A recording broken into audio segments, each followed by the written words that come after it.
Joining me right now, former acting Department of Homeland Security Secretary and America First Policy Institute Center for Homeland Security Chairman, Chad Wolf. Chad, great to have you this morning. Thanks very much. Your thoughts on deportations being down 70% in the last year? Yeah, Maria. So at a time, and what we saw in 2021 was the worst border crisis that we have ever seen. So record number, over 2 million illegal apprehensions in that calendar year alone. And at the same time, we have the lowest number of deportations in over 20 or 25 years. And so I think what it tells you that the priority of this administration is not border security, and it's certainly not interior enforcement when it comes to immigration law. We have seen time after time this administration, again, putting handcuffs on the ability of law enforcement officers to do their job, to enforce immigration law, and to remove individuals that don't have a legal right to be here in the United States out of the country, and they're simply not able to do their job. So, Chad, what's the end game here? I mean, after all, we have a legal immigration structure in place. The United States issues 1 million green cards every year. And yet this administration is allowing 2 million people to jump the line, get in front of those people who are doing it legally to try to get that green card that the U.S. issues every year.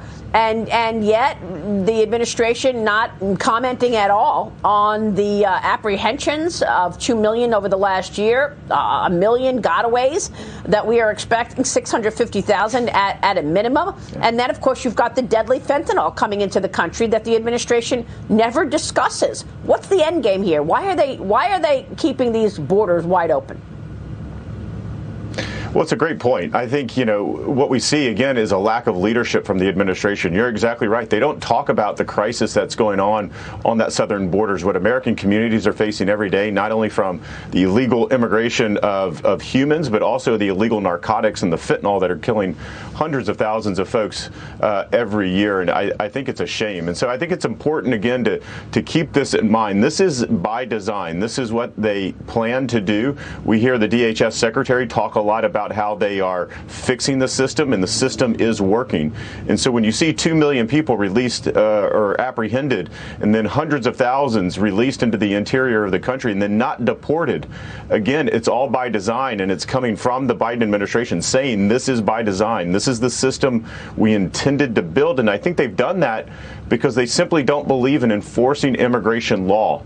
They don't like parts of the immigration statute where it talks about removing individuals, violent individuals, and so they're simply not doing it.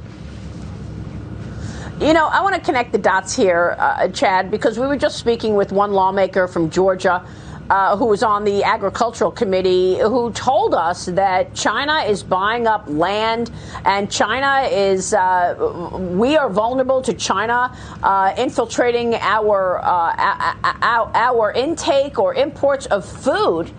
The White House has suspended imports of Mexican avocados. Following a threat to a U.S. plant safety inspector, they are putting no stop to drugs coming over the border. However, the fentanyl crossings at record highs. Customs and Border Protection reporting a more than 1,000% increase in seizures of fentanyl last year, Chad. And again, I ask you, what is the vision here? Because fentanyl is made in China and it is pushed through Mexico onto our shores. 100,000 people have died of overdoses in the last year, largely due to fentanyl. But we have not heard Joe Biden mention the word fentanyl at all in his more than 1 year in office. Yeah, absolutely right. It's bizarre that you have over 100,000 Americans died last year alone from drug overdose deaths.